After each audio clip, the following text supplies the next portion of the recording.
Cidadão, sabe? É uma palavra que carrega um peso enorme, né? A gente ouve e já pensa em igualdade, em direitos, em deveres, uma promessa de que todos fazemos parte do mesmo time. Mas e se essa promessa, lá na sua origem, já nasceu meio furada? É isso que a gente vai investigar agora. Então, a grande questão é essa: será que todos os cidadãos são de verdade iguais? No papel, na lei, a gente espera que sim, claro. Só que quando a gente olha para a história, nossa, a realidade é outra. A gente descobre que a cidadania, muitas vezes, foi usada justamente para o contrário, para excluir. Para começar a entender isso, a gente precisa falar sobre as classes de cidadãos. Porque a verdade é que essa ideia de cidadania nunca foi uma coisa só, igual para todo mundo. Desde o comecinho já existiam, digamos, níveis diferentes de pertencimento. E olha só que doido, a lei pode até dizer que todo mundo é igual, mas na prática o que acontece é mais ou menos isso aqui.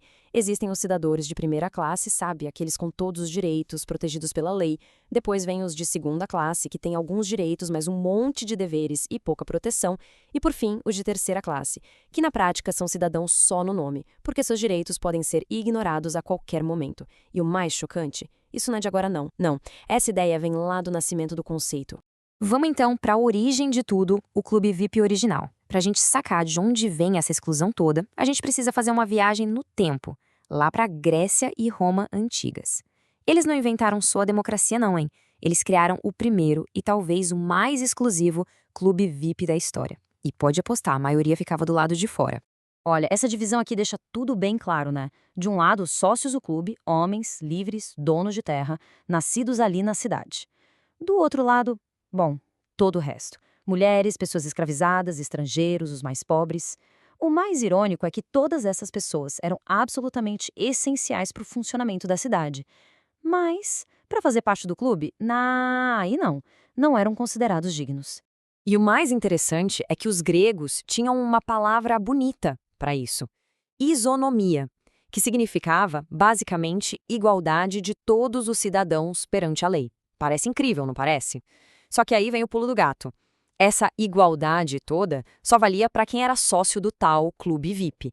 Para todo mundo que estava de fora, a lei não era proteção, era uma ferramenta de controle.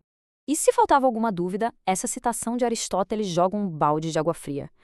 É pesado. Ele basicamente diz que a cidadania não devia se prostituir com trabalhadores manuais, porque, segundo ele, quem trabalha com as mãos não conhece a virtude. Ou seja, a exclusão não era um bug no sistema, a exclusão era o sistema. Ok, vamos avançar bastante no tempo agora para um momento que prometia virar esse jogo de vez, a Revolução Francesa. Parecia que finalmente aquele clube VIP ia ser demolido, sabe? Com aquele lema famoso, liberdade, igualdade, fraternidade. A esperança era de que agora sim, a cidadania seria para todo mundo. E aí vem essa frase que ecoou pelo mundo inteiro: os homens nascem e permanecem livres e iguais em direitos. Uau! Isso era revolucionário. A promessa de uma cidadania universal que não dependia de grana nem de onde nasceu. Só que essas palavras bonitas escondiam uma pegadinha. Pois é, a promessa universal tinha umas letrinhas miúdas que ninguém escreveu. Primeiro, quando falavam homens, era para ser lido literalmente, homens mesmo. As mulheres, que foram cruciais na Revolução, foram completamente deixadas de lado. E pior ainda, o próprio texto foi usado para justificar desigualdades naturais. Era tipo dizer, olha, todo mundo tem direito, mas alguns são naturalmente mais aptos que outros. No fim das contas, o Clube VIP não acabou, ele só mudou de nome. E agora, a gente traz essa discussão para casa. Como é que esse ideal europeu, já todo cheio de mais e poréns, foi aplicado aqui no Brasil? Bom, a resposta curta é: deu muito ruim. Ele bateu de frente e com força com a nossa realidade. Uma sociedade colonial, super hierárquica e, o mais importante, construída em cima da escravidão. Dá uma olhada nesse gráfico. É chocante.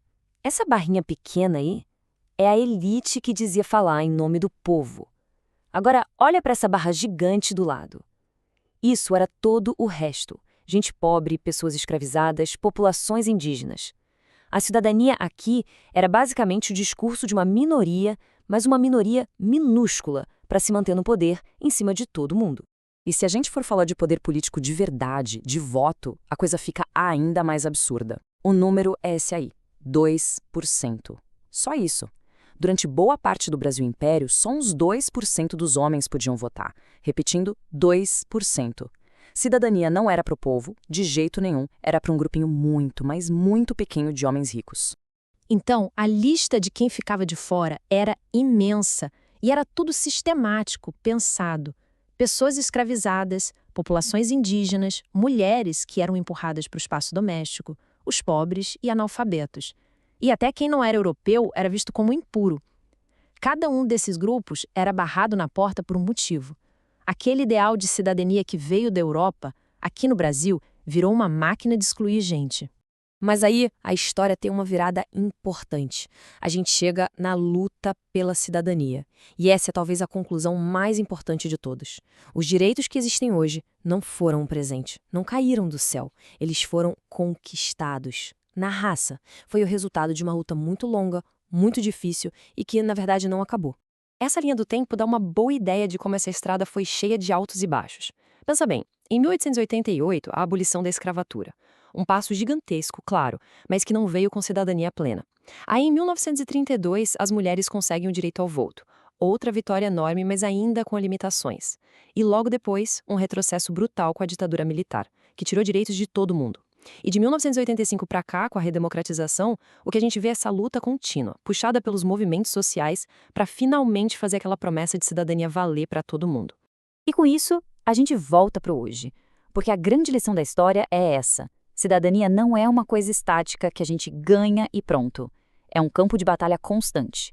Então a pergunta que fica não é só sobre o passado, mas sobre agora. Quais são as vozes que hoje ainda estão lutando para serem ouvidas? Lutando para transformar aquela velha promessa, tantas vezes quebrada, em uma realidade de verdade?